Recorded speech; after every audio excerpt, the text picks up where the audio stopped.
Halo anak-anakku semua, Assalamualaikum warahmatullahi wabarakatuh. Berjumpa lagi dengan Ibu Aisyah di kelas 12 MIPA 1. Nah, hari ini kita akan belajar mengenai teks editorial. Sebelum memulai pembelajaran, mari anak-anakku berdoa terlebih dahulu, siapkan peralatan yang diperlukan, dan selalu jaga jarak dan memakai masker. Di masa pandemi seperti ini, banyak sekali isu-isu atau berita-berita muncul di media cetak maupun media elektronik. Sehingga anak-anak tentulah pasti pernah atau sering membaca beberapa berita. Nah, pada kegiatan ini kita akan belajar mengenai teks editorial. Sebelum kita lanjut ke pembahasan selanjutnya, apa sih teks editorial?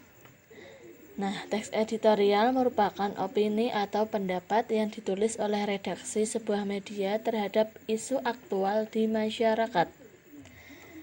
Kemudian, isi dari teks editorial adalah meliputi yang pertama, pendapat. Pendapat adalah argumen yang dilengkapi alasan dan bukti yang mendukung yang disampaikan penulis editorial. Tanpa alasan dan bukti, opini menjadi tidak berbobot sehingga kadar kebenarannya sulit dipercaya oleh orang lain. Bukti tersebut dapat berupa data atau fakta dan yang lainnya. Nah, yang kedua adalah alternatif solusi. Alternatif solusi merupakan sebuah tawaran solusi terhadap isu dan permasalahan yang diangkat dalam editorial. Tawaran solusi ini adalah ujung tombak atas pendapat yang disampaikan. Sehingga para penulis sering menawarkan sebuah solusi-solusi terhadap isu-isu yang mereka angkat dalam teks editorial ini. Nah, anak-anakku, yang ketiga adalah simpulan. Bagian akhir dari teks editorial adalah simpulan. Simpulan merupakan penegasan atas pendapat dan alternatif solusi yang telah disampaikan sebelumnya. Jadi di bagian ini biasanya penulis memberikan simpulan, memberikan pendapat, dan juga memberikan sebuah solusi dari permasalahan yang diangkat. Setelah mempelajari bagian-bagian penting yang ada dalam teks editorial, kita akan mempelajari struktur yang ada dalam teks editorial. Namun, sebelum Ibu menjelaskan struktur teks editorial, Ibu akan sedikit menjelaskan mengenai genre teks editorial. Sebagai salah satunya adalah teks argumentasi, seperti halnya eksposisi, ulasan, dan teks-teks sejenis diskusi. Dengan demikian, struktur umum dari teks editorial adalah pengenalan isu, argumentasi, dan penegasan. Pengenalan isu merupakan bagian pendahuluan teks editorial. Fungsinya sebagai pengenalan isu atau permasalahan yang akan dibahas dalam bagian berikutnya. Pada bagian pengenalan isu disajikan peristiwa persoalan aktual, fenomenal, dan kontroversial.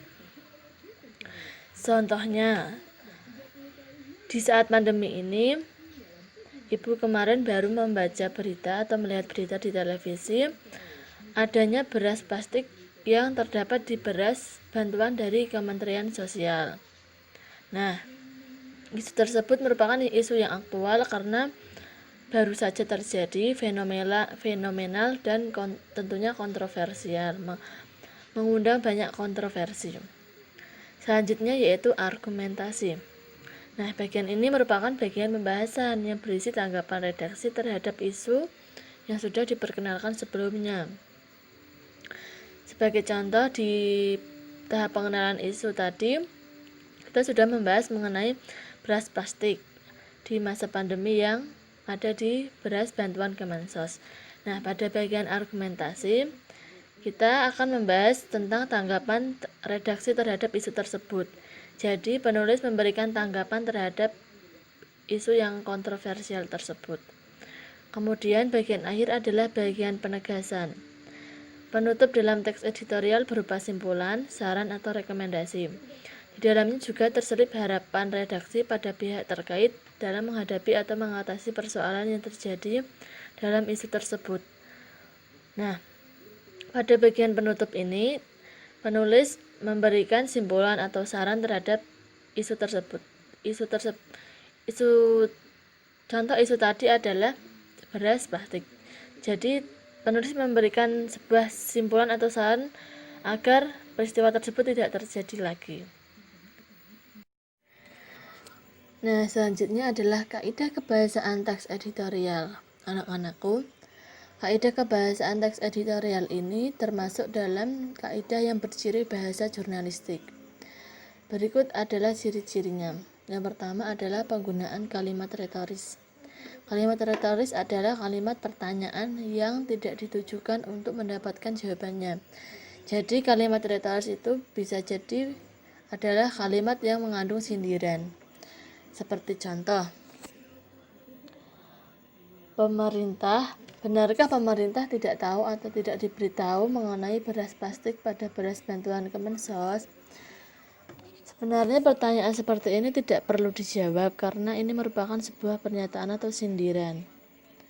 Nah, selanjutnya, menggunakan kata-kata populer sehingga mudah bagi khalayak untuk mencernanya.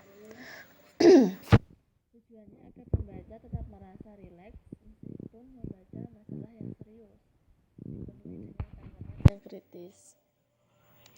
Nah, contohnya penggunaan kata populer ini adalah di awal tadi kita memberikan contoh, kita akan membahas mengenai pencegahan COVID atau kita akan membahas mengenai beras plastik.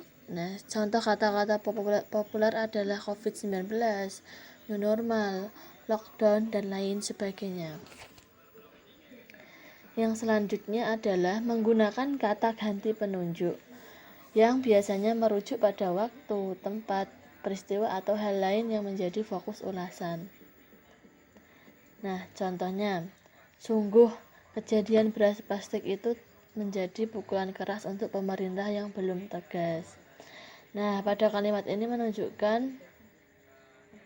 sebuah peristiwa yang sedang terjadi. Yang terakhir adalah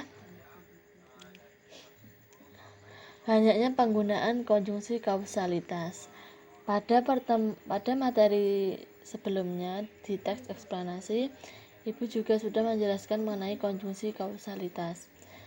Konjungsi kausalitas itu mencakup sebab, karena, oleh sebab itu, dan lain sebagainya. Hal ini terkait dengan penggunaan sejumlah argumen yang dikemukakan redaktur berkenaan dengan masalah yang dikupasnya. Contohnya, masyarakat menjadi lebih cermat karena beras plastik tersebut.